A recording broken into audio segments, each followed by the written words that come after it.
same security from September 10th, saying she's so excited for the new content that she'll be releasing. Isn't it strange how a widow stepped into the CEO role? She did 3 speeches already, one at a stadium. Charlie's family didn't even speak and she's selling t-shirts. And is already hosting her husband's podcast. Now doing an all-American halftime show with performers. She's not even home with her 2 young children who just lost their dad. Not to mention how they're still trying to cover up her ties in Romania. The world of conservative media, a colossal, hyper-monetized ecosystem of thought, was rocked not by a gradual shift, but by a sudden, violent fissure. The incident that took Charlie Kirk was not just a news story. It was a geopolitical earthquake whose aftershocks are still settling into the digital fault lines. But before the official reports were even finalized, the most profound source of public unrest wasn't the tragedy itself, but the surreal reaction of the figure now standing at its center, Erica Kirk, the suddenly solitary widow. Very clear. I said there will be no fakeness and there will be no gayness in this investigation. And apparently there were some people who did not take me seriously or literally, because there are a lot of little lies being told, right? Charlie gets assassinated, and the very people who were threatening him reputationally and financially are now trying to memorialize. The narrative of this controversy begins with a single deeply unsettling observation. Her grief felt wrong. It was too contained, too efficient, too professional. The video's narrator highlighted the immediate, jarring sense of cognitive dissonance that hit the public when Erica made her first appearance. She was clad in attire that many felt was utterly inappropriate to mourn your husband, who was literally taken out for the entire world to see. It wasn't merely a lapse in judgment. It was a perceived failure to conform to the primal, expected posture of raw, debilitating sorrow. There's something off with Erica Kirk. What she is wearing seems a bit inappropriate to mourn your husband, who was literally taken out for the entire world to see. This woman is not grieving anything. She skipped straight to acceptance. This is most definitely PR, and This led to the immediate dark hypothesis. This woman is not grieving anything. She skipped straight to acceptance. In the cruel, unforgiving theater of public opinion, a lack of visible, messy collapse was interpreted as the ultimate sign of insincerity. This was framed not as personal resilience, but as a meticulously managed process. The tragedy within hours was believed to have been hijacked, twisted into a cynical marketing event. They're using your grief for marketing. The speed with which her narrative, the new narrative, was deployed signaled a sinister pre-planning, transforming a moment of national mourning into the launch of a new high-stakes brand. The question wasn't if the empire would continue, but who had scripted the transition. This. If you thought that my husband's mission was powerful before, you have no idea. You have no idea what you just have unleashed across this entire country. In this world, you have no idea. You have no idea the fire that you have ignited within this white. The collective anxiety needed a voice, an amplifier strong enough to challenge the official consensus. That voice belonged to Joe Rogan. When Rogan spoke, the entire digital landscape, from the deepest forums to the widest social platforms, shook. His power lies in his refusal to accept the neat, prepackaged version of reality. Rogan's assertion was definitive. The entire official story was off. His skepticism was rooted in more than just suspicion. It was a dissection of forensic anomalies. He pointed not just to the questionable timing or the weak explanation, but to the very evidence released, noting that it was fragmented, ambiguous, and ultimately wasn't really clear. This wasn't the sloppiness of a hurried investigation. This was the precision of a controlled leak. Everything seemed strangely orchestrated, Rogan argued, suggesting that the official timeline was a fictional construct designed to lead the public to a predetermined conclusion. The true bombshell, however, was Rogan's shift to Erica Kirk's personal conduct. He highlighted her behavior as inexplicably distant, especially from Charlie's own family. This detail was crucial. It implied a break not just from emotional support, but from shared truth. Why isolate the people closest to the deceased unless one needed to control the flow of privileged, sensitive information? Rogan then escalated the charge. Erica was allegedly not being completely honest with Charlie's parents about what was really going on behind the scenes at Turning Point America. This was an allegation of deliberate internal deception, a conspiracy within the family unit to conceal the true machinations of power. The internal pressures Charlie faced became part of Rogan's evidence. Charlie, in his final weeks, had reportedly felt profoundly insecure, particularly when rumors of financial dealings involving powerful figures emerged. The subtext was clear. Charlie was becoming a moral and ideological roadblock to his organization's deep-pocketed backers. There were secret, behind-the-scenes discussions about keeping the political stance safe, a rigid orthodoxy Charlie no longer seemed willing to adhere to. This reframed the tragedy. Charlie Kirk may not have been a random victim, but a casualty of his own shifting conscience, a sacrificial lamb for the preservation of the political machine. The speed, why did everything happen so quickly, was the strongest evidence of a planned operation.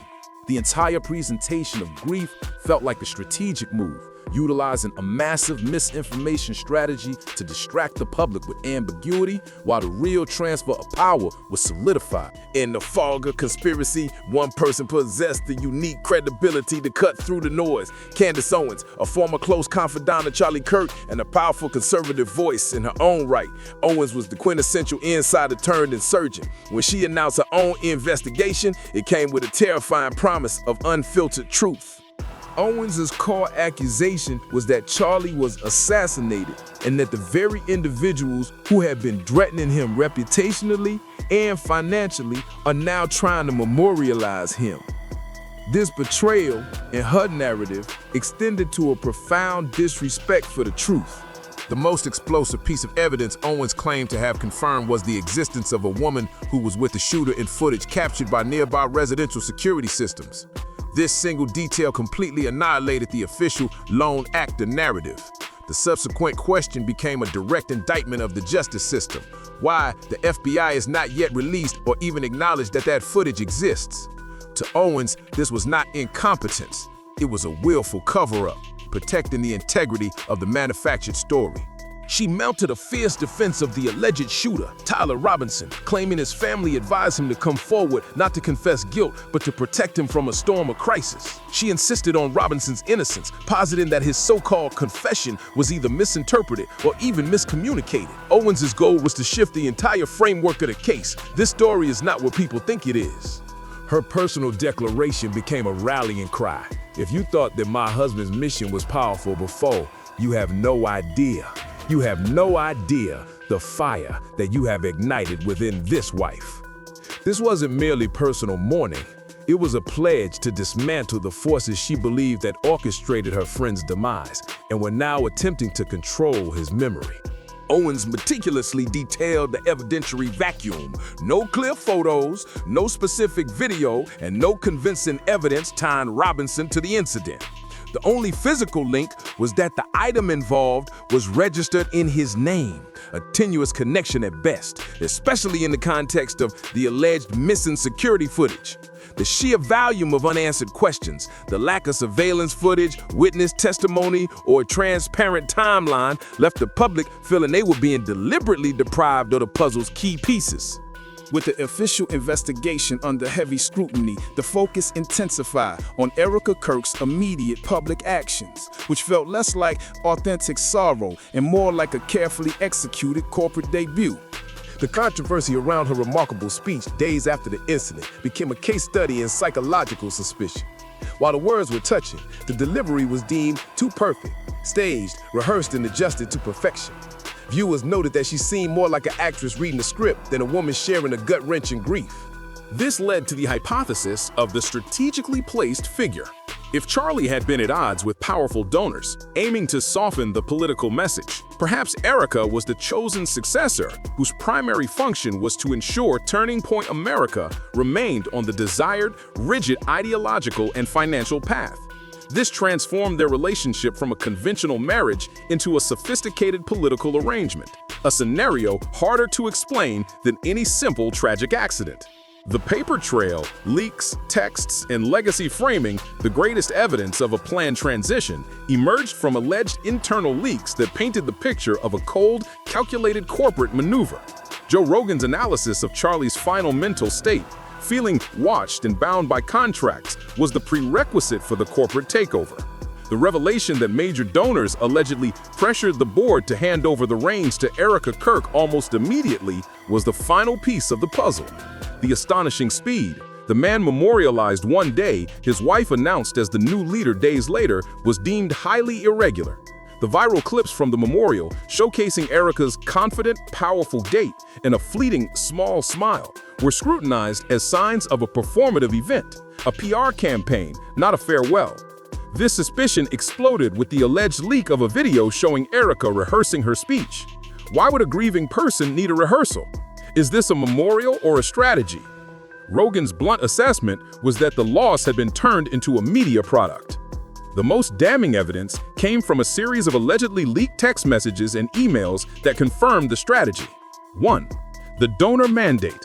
A text purportedly from a tech investor read, "We can't afford to have power disrupted. Erica gives our sponsors peace of mind." This placed financial continuity and donor reassurance as the absolute priority over all other considerations. 2. The strategy memo. An email allegedly from a media strategist advised, "Let's take Erica public while the audience's empathy is still high." This revealed a ruthless exploitation of public grief, viewing sympathy as a perishable resource to be capitalized upon. 3. The code word. The ultimate leak was a chain allegedly titled Transformation Strategy. One executive wrote, "We understand the new direction, we just need to make sure the public understands." The reply was, "We'll call it a tribute to his legacy." The 3 words, legacy framing, became the conspiracy's smoking gun, the admission that the tribute was a calculated, manufactured narrative device. Candace Owens' response was a fiery condemnation of the legacy framing. She argued that the board, under external pressure, had acted with predatory speed, suggesting they couldn't wait to get him out of the picture. The entire narrative, she insisted, was a takeover, not a memorial. The final act, the total transformation, rewriting Charlie Kirk, was the systematic redirection of his entire political vision using his own image against his alleged final wishes. The updates to the Turning Point America website and its YouTube channel were the public's stark evidence of the shift. Charlie had allegedly wanted to move the organization toward a more positive, less political direction. Under Erica's new leadership, however, the exact opposite occurred. The polarizing, rigid message was amplified more than ever. New donors, names Charlie had previously distanced himself from, were now welcomed.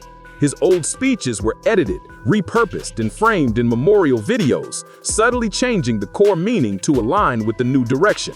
Erica Kirk was now front and center, the confident new face of a hyper-political organization. The visual evidence was conclusive. The transfer of power, silent, but too obvious to ignore. The question evolved from what happened to him to what are they doing to his memory? It was as if Charlie's name was being used to keep the machine running smoothly, while the story of his passing was being rewritten right before our eyes. The alleged quiet resignations of several board members, reportedly those who had opposed Erica's promotion, only reinforced the idea of a top-down purge dictated by the pressure from big donors. This internal struggle turned the controversy into a national debate about the dark reality of controlling a heritage. The controversy reached a fever pitch with a focus on tech billionaire Larry Ellison and his foundation's alleged promise of a massive investment contingent upon the organization's maintenance of a consistent political orientation. This put a specific name and a massive dollar amount behind the powerful figures Rogan had hinted at, linking the corporate takeover directly to the highest levels of global finance. Erica's televised interview, where she claimed Charlie wanted me to continue his mission, was dissected as a PR masterclass, with one observer noting, "She doesn't sound like a person in mourning, she sounds like a CEO defending her brand." The open conflict between her and Candace Owens, continuing his mission doesn't mean rewriting the truth, became the central, polarized struggle of the saga. Rogan's final indication provided the chilling psychological key to understanding the entire affair: the deliberate manipulation of public information. Rogan's principle was stark. When an investigation is real, information stays private. When it's a show, everything leaks. He argued that the copious flow of conflicting, ambiguous details, the altered timeline, the shady clip, and the highly scrutinized hug with President Trump were not accidental. They were strategic, designed to overwhelm the public, leaving them in a state of confusion, no longer knowing what's true and what's fiction. The goal was to control the narrative by manufacturing chaos. The terrifying simplicity of his conclusion resonated deepest. When every coincidence is so perfect, perhaps nothing is a coincidence. This validated the thousands of internet sleuths who had painstakingly analyzed every frame, every gesture, every financial footnote. Rogan's final question served as the ultimate moral test of the situation. Why did Charlie's parents disappear while Erica Kirk was everywhere, from memorials to interviews to major events? The disappearance of the Blood family and the ubiquitous presence of the widow, who had already changed the name of his podcast, solidified the perception of a total takeover. The story of Charlie Kirk has therefore become a modern parable of power, money, and betrayal. It is a story where grief was weaponized, where a legacy was reframed, and where the man who built an empire was allegedly sacrificed to preserve its financial and ideological direction. The truth in this narrative is not missing. It is being drowned out by an overwhelming volume of strategically deployed noise. The final question remains, is Joe Rogan a maverick exposing a dark truth at the risk of his own safety? Or is he merely the voice of a chaotic, unfounded counter-narrative? And what became of Charlie Kirk's true vision in the cold calculus of the political machine? In the weeks following Rogan's final indictment, the entire conservative media landscape entered a kind of suspended animation, a purgatory between acceptance and denial. What had once been an ideological community turned into a battlefield of factions, each convinced they alone possessed the truth. The official story hardened into corporate marble, press releases, polished video tributes, and sleek rebranding efforts made the tragedy feel less like an unresolved loss and more like a quarterly marketing pivot. Turning Point America's communications department released a multi-million-dollar documentary titled The Flame Continues, portraying Erica as a symbol of resilience. The production was drenched in patriotic hues, emotional music, and perfectly curated archival footage. But the emotional precision, the way every tear seemed timed, only deepened public suspicion. The audience was no longer grieving. They were analyzing. Every frame became a clue, every gesture a potential slip in the mask. Independent creators began dissecting the film in frame-by-frame breakdowns. Viral posts summarized the collective unease. They didn't honor Charlie, they embalmed him in narrative form. The audience was no longer grieving. They were analyzing. Every frame became a clue, every gesture a potential slip in the mask. Independent creators began dissecting the film in frame-by-frame breakdowns. A viral post summarized the collective unease. They didn't honor Charlie, they embalmed him in narrative form. This sentiment captured the growing perception that Turning Point America was no longer just a movement. It had become a psychological operation, carefully designed to keep donors, followers, and politicians aligned under one unwavering story. But as the machine powered forward, the cracks began to show. Anonymous posts surfaced from within the organization, cryptic, coded messages allegedly written by employees terrified of internal surveillance. One message read simply, "You have no idea what was agreed to before the cameras rolled." Those 8 words reignited everything. The rumor mill shifted from what happened to what was planned. Were key players negotiating the terms of a succession even before the tragedy? Did Charlie know? IX, the unseen players, the Whisper Network. Behind every movement, there exists a whisper network, the unseen voices that operate between loyalty and fear. In this saga, that network began leaking with unnerving precision. An independent journalist claimed to have received a document outlining a confidential succession plan dated weeks before Charlie's death. The plan allegedly described a transitional leadership model that placed Erica as interim head in the event of emergency incapacitation. The authenticity of the document was never proven, but it didn't matter. The story had oxygen, and that's all the internet ever needs. Former associates came forward anonymously, each hinting at growing paranoia inside Turning Point America before the incident. One described Charlie as distant, restless, and afraid to speak freely. Another alleged that internal emails were being filtered and monitored, suggesting a creeping surveillance culture within the organization. It painted a picture not of a grassroots movement, but of an empire fortified by secrecy. Rogan revisited the topic, almost reluctantly. His tone had shifted, less speculative, more haunted. I don't think it's about politics anymore. I think it's about control, the kind that never shows its face. In that moment, what had begun as a political scandal became something else, a modern American myth, a digital ghost story about the cost of truth in an age of monetized conviction. XI, Erica's ascendancy, from widow to architect. By the third month, Erica Kirk was no longer viewed as a grieving widow. She was an architect of perception. Her public appearances became masterclasses in rebranding, strategically humble, visually immaculate, emotionally measured. She stopped using Charlie's name in personal context and instead invoked his vision, creating a rhetorical distance that subtly transformed him from husband into ideological relic. Every speech reinforced this new mythology, that his death symbolized the rebirth of the mission.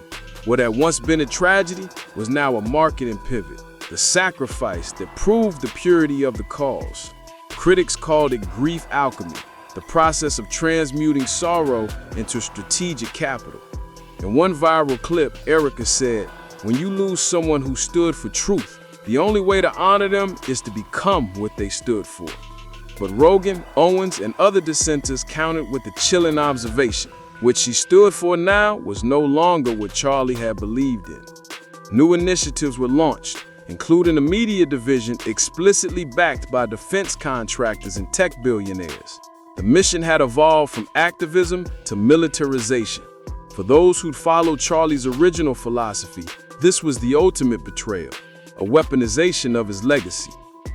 XI, Candace Owens strikes back, the last broadcast. Candace's investigation reached its climax in what many now call the